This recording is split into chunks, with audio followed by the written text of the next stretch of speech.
Hello everyone. I am now just going to show you that how you can add subjective type of questions into our examination module. First you have to come into our web.wasm platform, and you can find in the left hand panel there is a examination option is there. The module is showing over here. If you click on the examination, the sub menus will open. You can see on the third sub menu says that add subjective questions. You can click on the add subjective question option. You'll be at this page. Now you can see with question number 1 that has been stated over here, parallel to this there is a drop down arrow. If you click on this drop down arrow,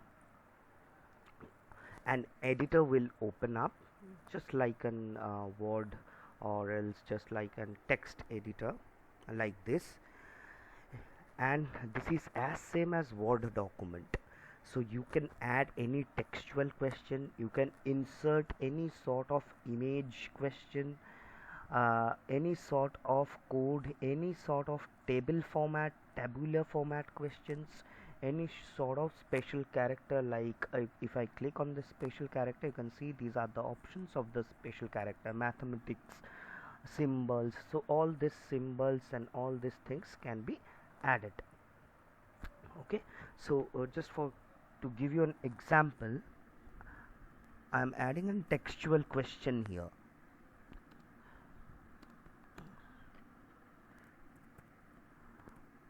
If you add a textual question, so definitely there that will be a subjective one, so student will give.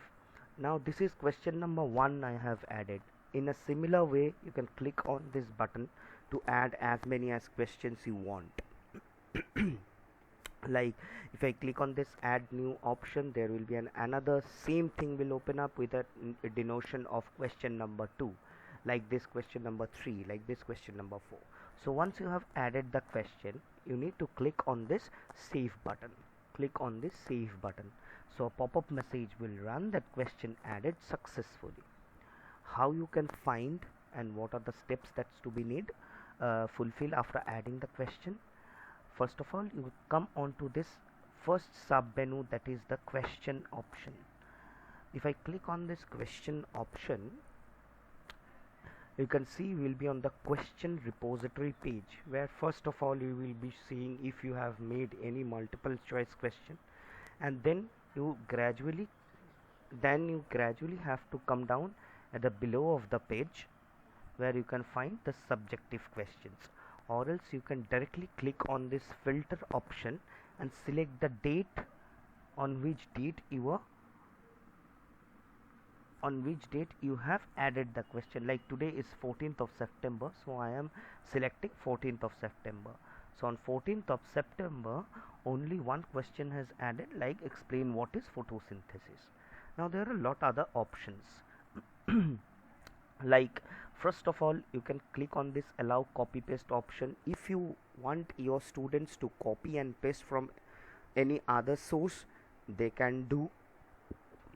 If you click check this box out, if not, that means they cannot do. Yes or no. Allow file upload, yes or no. Blank means no, click checked means yes. So you are allowing your students to upload any external file, like they have written down in the pen and in the paper with pen, and they have clicked the photo and uploaded the file. They can write it in the Word file, and they have make it, and they can attach that Word file. So any external file you can give here. Now the third option is word limit. If you have not given allow file upload, that means they have to come into the app and they have to type the answers. So in that case you have to give your word limit, like whatever the words that you want you can give in word limit. You can define the score of this particular question. You can define the score of this particular question, like is this a 10 marks question or 8 marks question or 5 mark question. Whatever the score that you have decide, you can decide. So all things has been done and you simply added the question. So this is how you are manually adding the questions. So I guess everything clear. If any confusion is there, please be in touch with our awesome help desk number at any point of time. Thank you.